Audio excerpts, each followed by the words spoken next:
அனைத்து ஊடக நண்பர்களுக்கும் பத்திரிகை நண்பர்களுக்கும் மாலை வணக்கம்.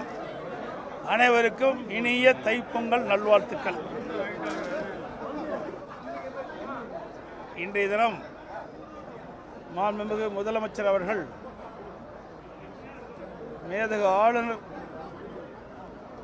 வாசிக்காத உரை, சட்டப்பேரவைத் தலைவர் வாசித்த உரை, அதற்கு பதிலளிக்கின்ற விதமாக பல்வேறு கருத்துக்களை பதிவு வைத்திருக்கின்றார். திராவிட முன்னேற்ற கழக ஆட்சியிலே கொண்டு வந்த சில திட்டங்களை கூறிவிட்டு 2021 சட்டமன்ற பொதுத் தேர்தலின் போது திராவிட முன்னேற்ற கழக கட்சியின் சார்பாக அறிவிக்கப்பட்ட தேர்தல் அறிவிப்புகள், அதில் ஒரு சுமார் 20% அறிவிப்புகள் தான் நிறைவேற்றப்பட்டிருக்கின்றன. இன்னும் 80% அறிவிப்புகள் நிறைவேற்றப்படவில்லை.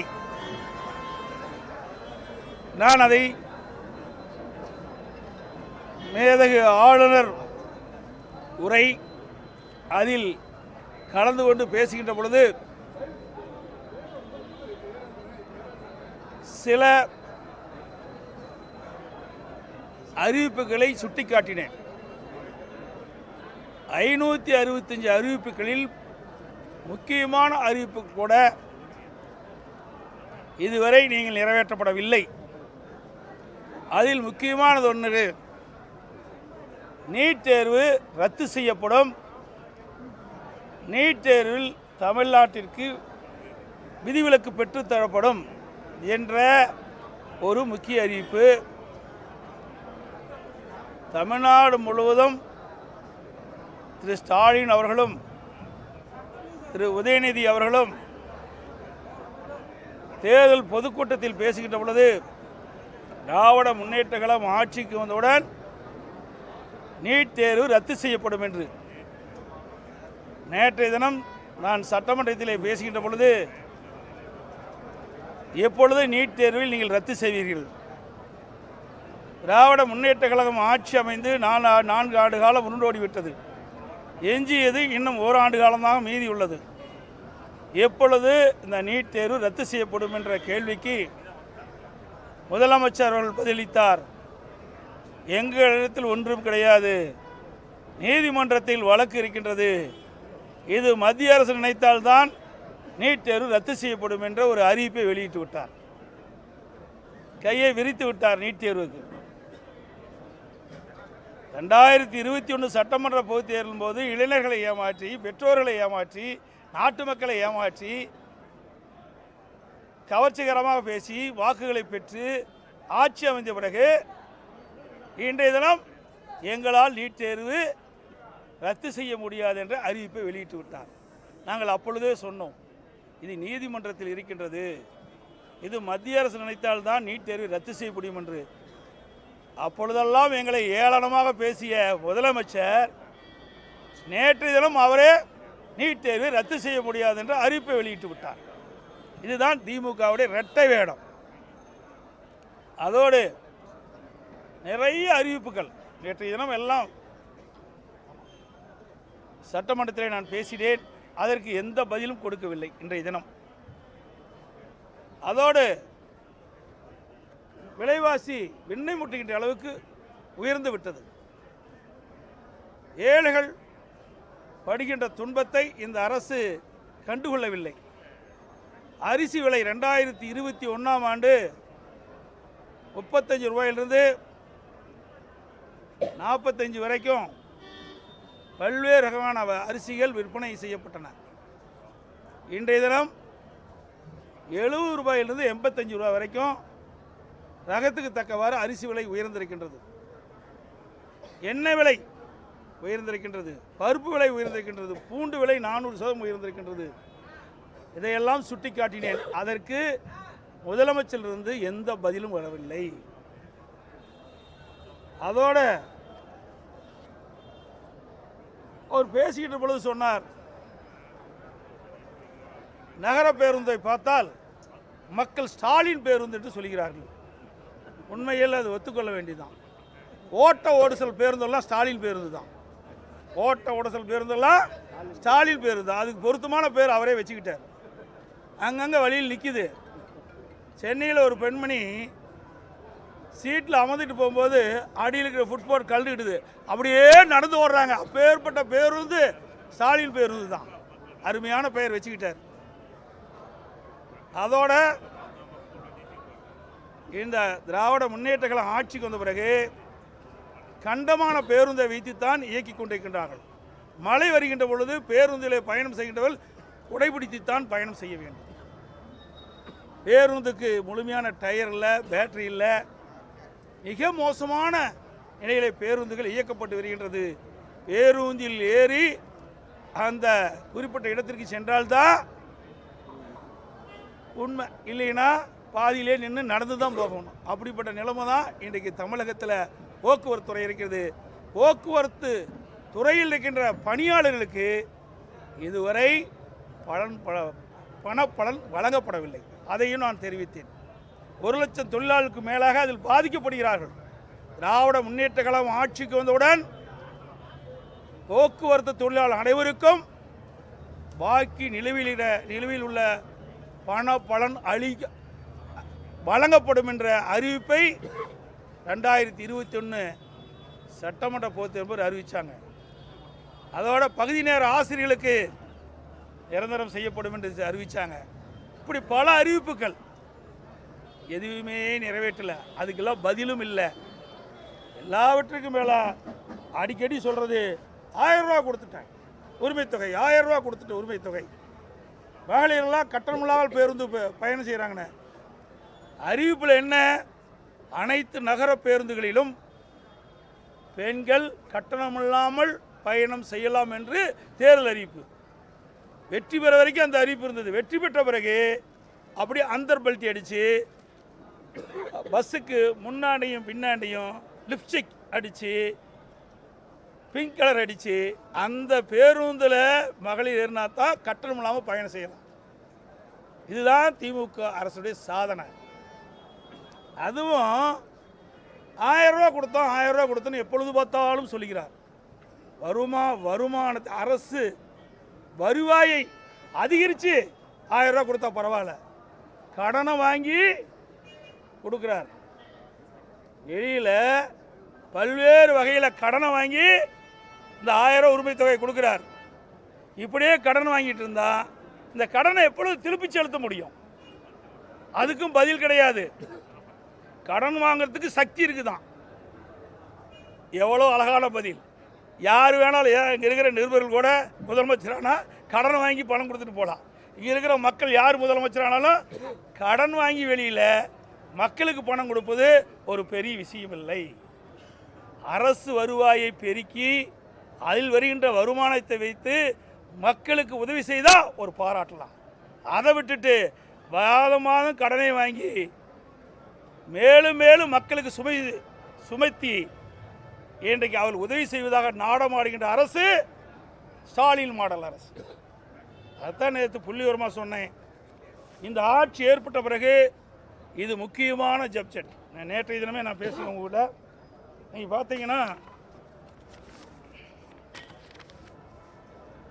திராவிட முன்னேற்ற கழக ஆட்சிக்கு வந்த பிறகு அதிமுக ஆட்சியில் 2021 அதிமுக ஆட்சி இருந்தபோது இருக்கின்ற வருவாயை காட்டிலும் பெட்ரோல், மதுபான வகையில், ஜிஎஸ்டி வகையில், ஸ்டாம்ப்ஸில், கலால் வரியில், வாகன வரியில் 1,10,894 கோடி 2024-25 வந்திருக்குது.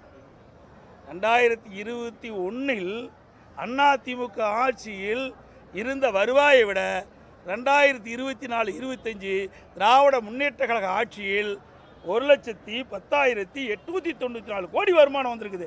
அப்படி வருமானம் வருகின்ற பொழுது எதுக்கு நீங்கள் கடன் வாங்கி இந்த மகளிருக்கு உதவித்தொகை கொடுக்குறீங்க? இந்த பணமெல்லாம் எங்கே போச்சு? அது மட்டும் இல்லை, மைய அரசினுடைய பகிர்வு வேறு இருக்குது. அதில் கிட்டத்தட்ட 24,830 ரூபா வருது. எல்லாம் சேர்த்து தான் 1,10,000 கோடி. அதோட கடன் திராவிட முன்னேற்ற கழக ஆட்சிக்கு வந்து இந்த 4 ஆண்டுகளில் 3,53,394 கோடி கடன் வாங்கிட்டாங்க. ஒரு பக்கம் கடனை வாங்கிட்டாங்க, ஒரு பக்கம் அரசுக்கு வருவாயும் கூடுதலாக வருது. அப்படி வாங்கும்போது வருவாய் கூடுதலாக 1,10,894, கடன் 3,53,394, ரெண்டையும் கூட்டினா 4,64,288 கோடி ரூபாய். இவ்வளோ வந்து என்ன பெரிய திட்டத்தை கொண்டு வந்து தமிழ்நாட்டு மக்களுக்கு நிறைவேற்றிக்கிறீங்க? எதுவுமே இல்லையே, எந்த ஒரு பெரிய திட்டமும் இல்லையே. இது எப்படி இந்த கடனை திருப்பி செலுத்த போகிறீங்க? மூலதன செலவும் மிக குறைவு, வெறும் 17,000 தான். அண்ணன் 2021க்கும் 2024-25க்கும் வெறும் 17,000 கோடி தான் கூடுதலாக மூலதன செலவு செய்கிறாங்க. அப்போ வருமானம் குறைவு 2021. 2024-25 திராவிட முன்னேற்ற கழக ஆட்சியில் வருமான அதிகரிப்பு, கடனை அதிகமாக வாங்கியிருக்கிறீங்க, மூலதன செலவு குறைவு. அப்படி இருக்கும்போது எப்படி வாங்கி கடனை திருப்பி செலுத்த முடியும்? அத்தனையும் வருவாய் செலவு, வருவாய் செலவுன்னு அதிகமாகி போச்சு. இனி அது திரும்பி வராது. ஆனால் மூலதன செலவாக இருந்தால் அதிலிருந்து வருகின்ற வருவாய் கடனை கட்டலாம். எதை சொன்னால் இதுக்கும் பதில் இல்லை. இப்படிப்பட்ட ஆட்சி தான் அலங்கோல ஆட்சி. அதோட சாதனை சொல்கிறார், மிகப்பெரிய சாதனை படைச்சிருக்கிறார்.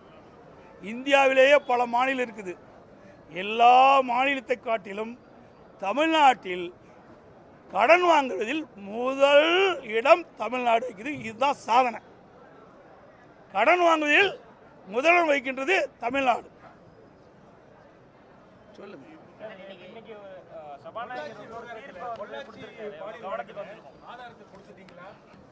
எல்லாம் ஆதார் அவர் அப்படித்தானே சொல்லுவார். மாற்றியே சொல்ல முடியும்? மாற்றி சொன்னால் அந்த இருக்கையில் அமர முடியுமா? சொல்லுங்க பார்க்கலாம். வேற என்ன சொல்ல முடியும் அவரு?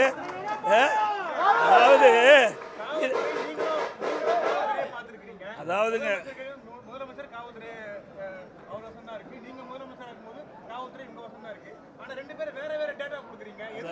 அதாவது ஊடக நம்பர்கள், பத்திரிகை நம்பர் இருக்கிறீங்க, உங்களை விட எங்களுக்கு அதிகமாக தெரியாது. எல்லா இடத்துலையும் நீங்கள் போய் சந்திக்கிறீங்க, எல்லா கட்சி தலைவர்களையும் சந்திக்கிறீங்க, இன்றைக்கு பல்வேறு இடங்களில் கருத்துக்களை பரிமாறுகிறீங்க, எல்லாரும் தெரியும். ஒருவர் புகார் கொடுக்கின்ற பொழுது தான் அந்த புகாரின் அடிப்படையில் தான் வழக்கு பதிவு செய்யப்படும். அந்த புகாரில் என்ன தெரிவிச்சிருக்காங்களோ அதை வச்சு தான் அவர் பாதிக்கப்பட்டவர்கள் கொடுக்கின்ற கம்ப்ளைண்ட் பேரில் அவர் கொடுக்கப்பட்ட புகாரின் யார் இருக்கிறாங்களோ அவர்கள் தான் கைது செய்ய முடியும். அதைத்தான் நான் சொல்கிறேன். இவர் என்ன சொல்கிறார்? வாழைப்பழ கதை மாதிரி சொல்கிறார். 10 நாளைக்கு முந்தி கொடுத்தாங்க. எந்த அடிப்படையில் 10 நாளைக்கு முந்தி கொடுக்குறீங்க? என்ன டேட் அதை சொல்லுங்கள். உங்களுக்கு எப்படி தெரியும்? 10 நாளைக்கு முந்தி நீங்கள் போய் கொடுத்தாங்க அப்படின்னு எந்த அடிப்படையில் சொல்கிறீங்க? நாங்கள் எஃப்ஐஆர் போட்ட டேட்டை சொல்கிறோம், கிரைம் நம்பரை சொல்கிறோம்.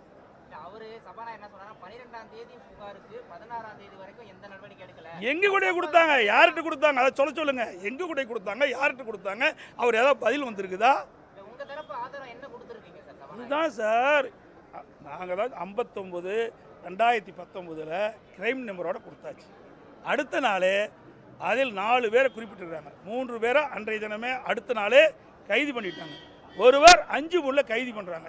இது ஆதாரமில்லாத ஒரு குற்றச்சாட்டு சொல்லிக்கிட்டு அதுக்கு நியாயத்தை கற்பிக்க பார்க்குறார். ஸ்பீக்கர் என்ன சொல்ல முடியும்? வேற மாத்தியே சொல்லுவார். நாங்களாம் முடிக்கல, அவர் தான் முடிச்சுக்கிட்டாரு. வேற வழி இல்லை, எங்கிட்ட ரெக்கார்டோடு இருக்குது. இதெல்லாமே இந்த வழக்கு முடிந்த பிறகு, தீர்ப்பு வந்த பிறகு உண்மை வெளியும். இதுதாங்க. அதாவது ஒரே நிமிஷம், இதை வந்து முழுமையாக டிஸ்கஸ் பண்ண முடியாது. நீதிமன்றத்தில் வழக்கு நடந்துக்கிட்டு இருக்குது, முடியும் தருவாயில் இருக்குது. அதனால் இந்த நீதிமன்றத்தில் இந்த வழக்கு முடிந்து தீர்ப்பு அறிகின்ற பொழுது எது உண்மை எது பொய் என்று நாட்டு மக்கள் அறிவார்கள். அது அப்புறம் சொல்கிறோம். அதாவது இதே நல்லா சிந்திச்சு பாருங்க. அண்ணா பல்கலைக்கழகத்தில் மாணவி பாதிக்கப்படுறாங்க.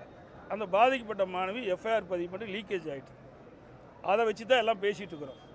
அந்த மாணவி முந்தைய தினம் தான் பாதிக்கிறாங்க, அடுத்த நாள் தான் புகார் கொடுக்குறாங்க. புகார் கொடுத்த உடனே சம்மந்தப்பட்டவரை அழைத்து விசாரிக்கிறாங்க. அழைச்சிட்டு ஏன் வெளியிடுற? ஏன் வெளியிடுறீங்க? வெளியே விட்ட பிறகு நியாயமாக நேர்மையாக பாதிக்கப்பட்ட மாணவிக்கு நீதி கிடைக்காது என்ற அடிப்படையில் அனைத்து இந்திய அண்ணா திராவிட முன்னேற்ற கழக பெண் வழக்கறிஞர் வரலட்சுமி அவர்கள் நீதிமன்றத்தில் ரிட் மனு போட்டாங்க. அப்புறம் தான் வேக வேகமாக ஓடி போய் வழக்க போய் விசாரிக்க போகிறாங்க. அது வரைக்கும் கிடப்பில் போட்டாங்க. அதிமுக இல்லை என்றால் இந்த வழக்கம் மறைச்சிருப்பாங்க. அது மட்டும் இல்லை, ஏற்கனவே அண்ணா நகரில் ஒரு சிறுமி பாதிக்கப்பட்டாங்க. பாதிக்கப்பட்டது நீதிமன்றத்தில் ஒரு சிபி வழக்கு போடணும்னு சொன்னாங்க. அதுக்கு ஏன் மேல்முறையீடு செய்ய போகிறீங்க? அதில் எந்த கட்சி அந்த கட்சியெல்லாம் பார்க்கல. குற்றவாளினா குற்றவாளி தான். அதில் சரியாக இருக்குது அதிமுக. அம்மா இருக்கும்போது சரி, நாங்கள் இருக்கும்போது சரி, அது சரியாக தான் நான் நடவடிக்கை வைப்போம். இவர்களை போகிற குற்றவாளியை காப்பாற்றிக்கிற அரசு அதிமுக அரசு அல்ல.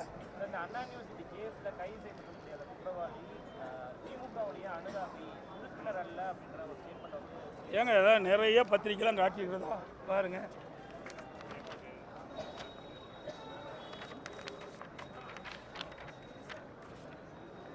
புகைப்படத்தை பாருங்க.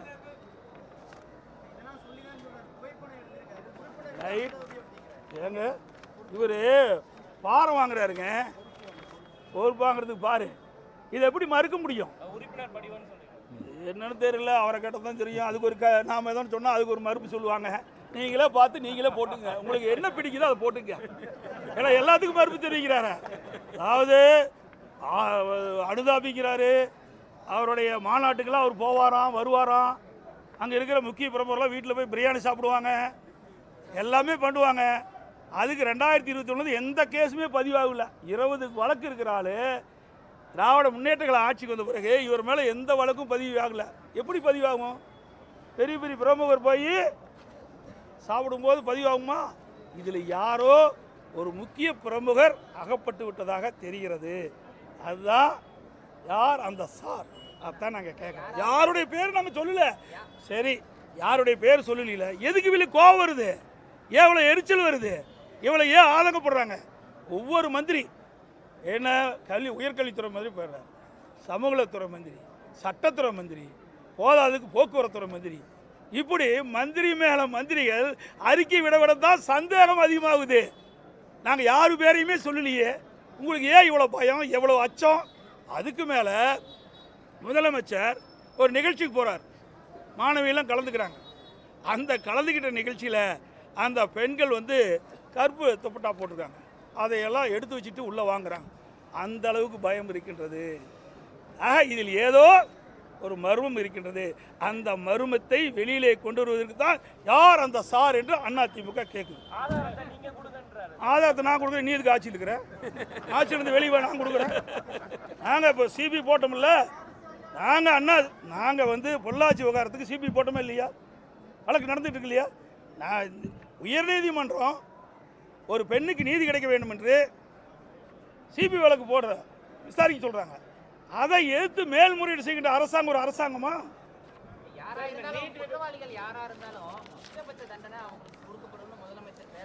சொல்லி என்ன பிரயோஜனம்? அப்படி வரிக்கு வரி சொல்கிறாரு. அவர் தான் எங்களுடைய அனுதாபிக்கிறார். அப்படி அழுத்த திருத்தமாக சொல்கிறார். அவர் கட்சி உறுப்பினர் இல்லை, அனுதாபி. எல்லா நிகழ்ச்சிக்கும் வருவார், மாநாட்டுக்கெல்லாம் வருவார், அப்படியெல்லாம் பேசுகிறாரு. அப்படி இதிலிருந்தே நம்ம புரிஞ்சிக்க வேண்டாமா எந்த அளவுக்கு அவருக்கு முக்கியத்துவம் கொடுக்குறார் என்பது முதலமைச்சரே தெளிவுபடுத்தினார்.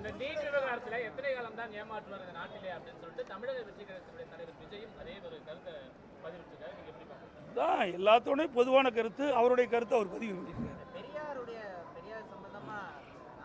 அது உண்மையிலேயே வருத்தத்துக்குரியது.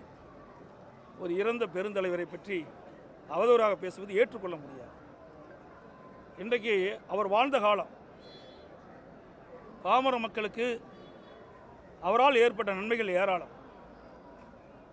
அந்த காலகட்டத்தில் தாழ்த்தப்பட்ட ஒடுக்கப்பட்ட ஏழைகள் பின்தங்கியவர்களுக்கு பெரியார் போல் இருக்கின்ற காரணத்தினால்தான் ஏற்றம் பெற்றார்கள். அதையெல்லாம் மறக்கக்கூடாது. யாராக இருந்தாலும் அந்த தலைவர்களை அவதூறாக பேசுவது, விமர்சனவது ஏற்றுக்கொள்ள முடியாது, சரியல்ல. அதோட இந்த தினம் பார்த்தீங்கன்னா நான் பேசிய வீடியோ கேஸ்ட் வேணும்னு கேட்டேன். ஏன்னா எல்லா தொலைக்காட்சியும் கொடுக்கணும். ஏன்னா வந்து எடிட் பண்ணிடுறாங்களே, கிளிப்ஸ் வேணும்னு கிளிப்ஸ் வேணும்னு கேட்டேன். அதான் வீடியோ கிளிப்ஸ் வேணும்னு கேட்டேன். பாருங்கள், தினத்தந்தி பேப்பரில் 2 மணி 52 நிமிடம் பேசியதாக பத்திரிகையில் வந்த செய்தி தான். அவ்வளோ நேரம் பேசினேன். நாங்கள் லெட்டர் மூலமாக நான் கேட்டேன், நான் பேசிய வீடியோ கிளிப்ஸ் கொடுன்னு கேட்டேன். அவர் 2 நிமிஷம் வீடியோ கொடுக்குறாரு, 2 நிமிடம் வீடியோ கிளிப்ஸ் கொடுக்குறாரு. அப்படிப்பட்ட சபாநாயகர்கிட்ட என்ன பதில் வரும்? எங்கள் நடுநிலையோட அவர் அவை நடத்துகிறாரு. ஆளுங்கட்சிக்கு ஒரு நீதி, எதிர்கட்சிக்கு ஒரு நீதி. அதனால தான் இந்த பொள்ளாச்சியில் இப்படிப்பட்ட தீர்ப்பை கொடுத்துருக்காரு.